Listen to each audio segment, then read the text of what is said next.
Never thought I'd see Scrappy with Niecy Nash, but okay, yeah, I see.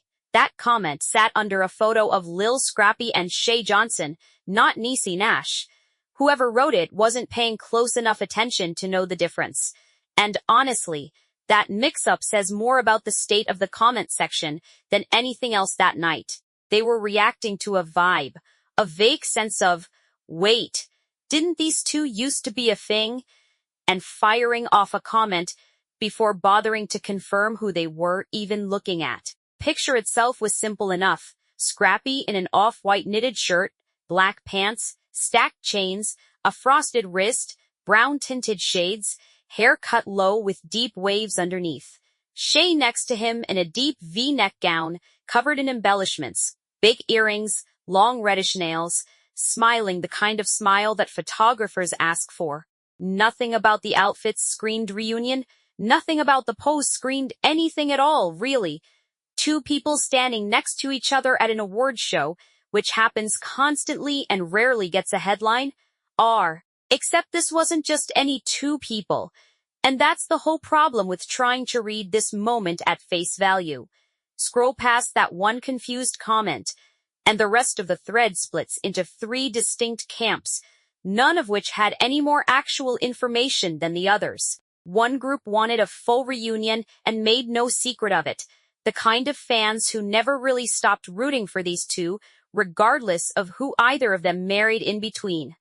Another group jumped straight to terror, in dash shine, defending Bambi, treating the photo as some kind of quiet betrayal before anyone had established what it even meant.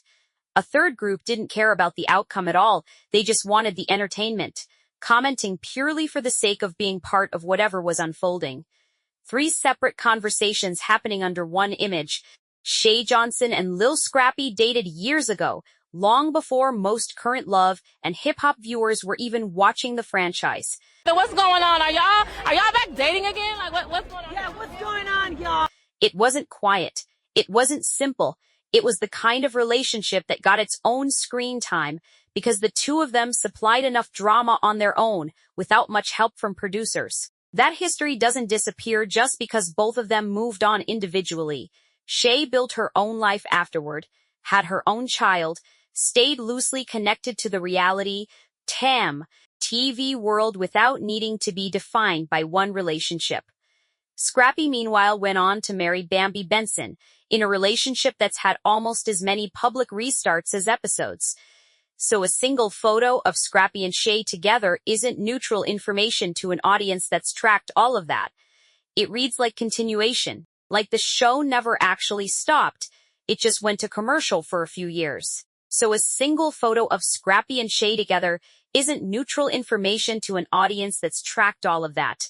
It reads like continuation, like the show never actually stopped, it just went to commercial for a few years. What makes the timing worse or better, depending on whether you're the one being talked about or just watching from the outside, is that Shay's name had already resurfaced weeks before this photo existed. What's going on? Yeah, what's going on, y'all? We're just having. And not because of anything she did. On a recent Love and Hip Hop Atlanta episode, Bambi sat down with Sierra Gates and got into the ongoing tension with her mother-in-law, Momma Dee.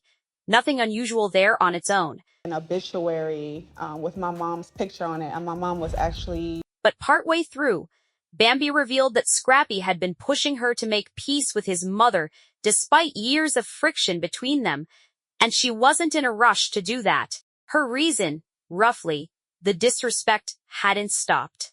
Momma Dee had been publicly digging up Scrappy's past relationships, including a post congratulating Shay on her baby. Something Bambi said only added more fuel to online speculation that was already burning fine on its own. Read that again slowly. Momma Dee brought Shay into the conversation. Not Scrappy, not Shay herself. His mother. Whether that was careless or calculated is genuinely hard to say. Some mothers just talk too much about their son's past without thinking through the ripple effect. Comment does to a fan base that's been trained for years to treat every offhand remark as foreshadowing. Either way, by the time Scrappy and Shay were photographed together, the internet had already been primed to see something in it. There's also a version of this where Momma Dee wasn't thinking about strategy at all, where it really was just a mother reminiscing publicly without registering how many people would connect the dots later. That happens constantly in families that live partly on camera. A comment that feels harmless in the moment gets archived, screenshotted, and resurfaced the second something even slightly related happens next. Intent barely matters once that cycle starts. The comment exists, the connection gets made, and nobody involved gets to control how far it travels after that. Shay didn't sit quietly on that. Once she caught wind of the episode, she went to Instagram herself, posted a throwback clip, and attached what's been described as a firm clarification about her history with Scrappy, kind of statement designed to close a door before someone tries to walk through it uninvited. It's a pattern that shows up constantly in this corner of reality, TV. Someone else brings your name into a storyline, and you're left responding on your own platform just to keep the narrative from running away from you entirely. Which is what makes the BET Awards photo land so differently than it would have a month earlier. Take away the Momma Dee comment and the Bambi interview and Shay's clarification post, and this is just two former partners crossing paths at an industry event, the most ordinary thing in the world. Add all of that back in, and it becomes something the internet feels entitled to have an opinion about. There's a wrinkle worth mentioning here too, because it doesn't get repeated as often as the headline version of events. One outlet's arrivals coverage actually places Scrappy walking the carpet with someone else entirely, a person named Jordan Coleman, not Shay. Red carpets are genuinely chaotic. Photographers catch different pairings at different points in the night as people arrive, drift, regroup, and pose with whoever happens to be standing closest when the camera swings their way. It's entirely possible Scrappy walked in with one group and was photographed later mingling with another. Neither account has to be wrong.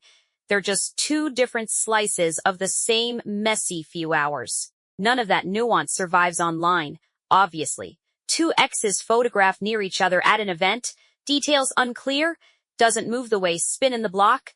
Does even the outfits, harmless as they were, got dragged into the analysis?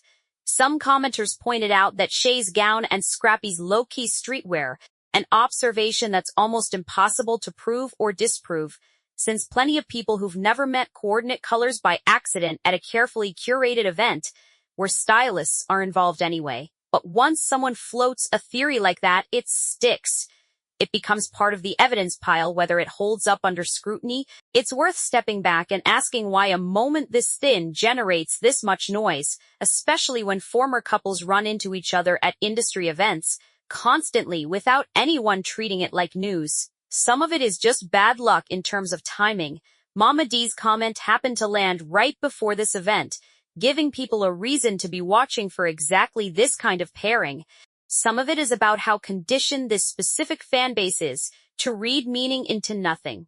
After years of watching the same handful of people cycle through breakups and reconciliations on camera, when you've watched two people fight and reunite multiple times across multiple seasons, a photo of them standing together doesn't register as ordinary. It registers as footage. And there's an audience-wide instinct at play that goes beyond just these two people specifically. Reality TV built its entire economy around blurring scripted drama and real life until viewers can't tell which is which anymore. And honestly, most viewers have made peace with not being able to tell. A comment from a mother-in-law becomes foreshadowing. Nobody needs confirmation anymore, because the audience has gotten good enough at filling gaps on its own that confirmation almost feels unnecessary. It also didn't happen in isolation. That same BET Awards weekend was already thick with similar stories. Blueface getting called out over footage that seemed to show him linking up with Trezzy and Rock. It also didn't happen in isolation. That same BET Awards weekend was already thick with similar stories. Blueface getting called out over footage that seemed to show him linking up with Trezzy and Rock. Ari Fletcher fueling wedding chatter with Moneybagg Yo over a ring people zoomed in on. Daphne Joy and Academic sparking their own "Are they or aren't they?" debate after what looked like a cozy date night, Scrappy and Shay weren't an isolated curiosity that night. They were one entry in a much longer list of moments the internet had decided to treat as evidence of something, whether or not evidence was actually the right word for any of it. When an entire weekend runs on that kind of energy, a fairly ordinary photo gets swept up in the current along with everything else. Neither Scrappy nor Shay addressed the photo directly, and that silence probably wasn't accidental. Saying nothing keeps a story breathing without either of them having to be accountable for a single word. If it turns into something real down the line, they never denied it. If it doesn't, they never confirmed it either. It's a strategy, whether either of them would call it that out loud or not. Compare that to how Shay handled the Momma Dee situation just weeks earlier. She didn't stay quiet then. She posted, she clarified, she drew a clear line. When someone else brought up her past in a way that felt like it was distorting the record, she corrected it immediately. When a photo of her simply standing next to Scrappy started circulating, she let it sit untouched. That's not inconsistency. It's two different situations that called for two different responses. One where silence would have let a false narrative calcify, and one where silence cost her nothing and might even work in her favor. The rest of the night, unsurprisingly, involved actual news that got buried under all this.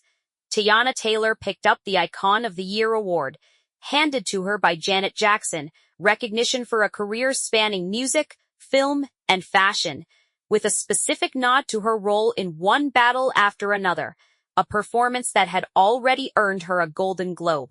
Doechii and SCA took home BET's her award,